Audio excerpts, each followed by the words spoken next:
As a leader, you can't trust anyone, and that's lonely. How can you deal with that so it's not as lonely and it is productive and you can have reasonable conversations and relationships with the people that work for you? First of all, why is trust an issue? It's because you're responsible for them, how they get paid, whether they can make their rent or their mortgage and put their kids into school.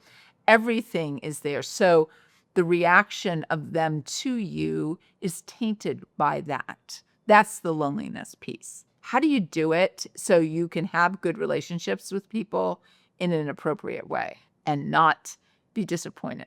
Healthy for them and healthy for you. You don't know for sure who you can trust. So look at the people that you work with like your house. So there are people that are outside the fence that every day they go by and you wave to them and they wave back. Okay. They're a little separate. Then there are people that are on the lawn right in front and they bring picnic baskets and they play with their kids. There are people that are on the front porch. You talk to them a little bit more.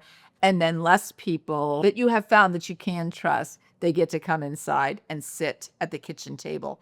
And you don't tell people this. This is not like being a snob. It's how you can control the loneliness with being able to connect to people that you're paying. You're responsible for their benefits. I mean, there's a whole bunch of reasons why people have a hard time with the leader and that it is lonely, but you can control it and be more efficient and cool with them by putting this structure into your head. How do you decide who you can trust and where they go? Think about your backyard. As you're relating to people, you're going to find out about them in the beginning. As you're starting and you're hiring people, you want to think about them and how they react to you, different conversations you've had. So you place them. And these are all people that are part of your team. There's no bad here. This is just how far can you go with information? How far can you go to let your guard down and riff? I know lots of people, when they riff with people, they're just brainstorming with them. Sometimes people will go off and start doing what happened during the riff. So you have to be really conscious of everything that you say. So if you put the backyard together in your mind, you know that the people that you wave at, you're not going to go into detail until you actually have the information. The people on the front lawn and they're there with their baskets, you might be able to talk to them a little bit more as you exchange, what ball you got for your kid. The porch, some people look at the porch as that is the leadership team because they're up there. They can use the bathroom inside. There's, kind of a familiar thing. And then if you do have, like my dad said, more than one finger on one hand of someone you totally trust and you can say anything to, and it's not going to go anyplace, they're the ones that can come into your kitchen table. So it's not like, oh my God, this is awful. You have taken the responsibility of having people work for you, and you want the freedom of being able to make decisions. There's something about that, as I said at the top, is lonely, and how you deal with it so you can communicate appropriately in a productive way helps them, and also it helps you. It takes 30 to 90 days to 6 months to find out if somebody's really good.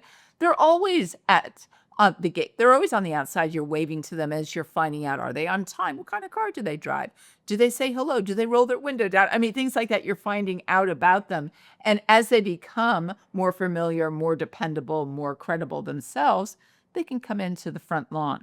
You found out that they're accountable. You found out that they're service oriented. You found out that they tell you that there's a problem before the problem becomes a disaster.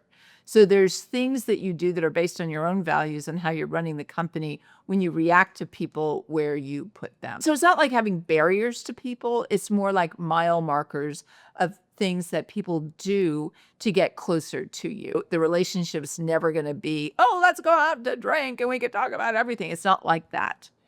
because you are the one that is making the decision. So that's a huge thing to be able to get used to in a positive way that doesn't like make them feel bad or make you feel bad, so you can focus on what you're supposed to be. And it's respectful. That's what's so cool about it, because it's not being demanding, it's not putting people down, it's placing people where they are in the ecosystem that you've created.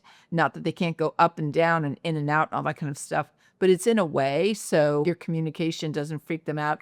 Actually, your conversations get so much better, because if you're talking to somebody in the yard versus the porch, you find out all sorts of things about the grass and how the ball bounces. I mean, it goes on and on.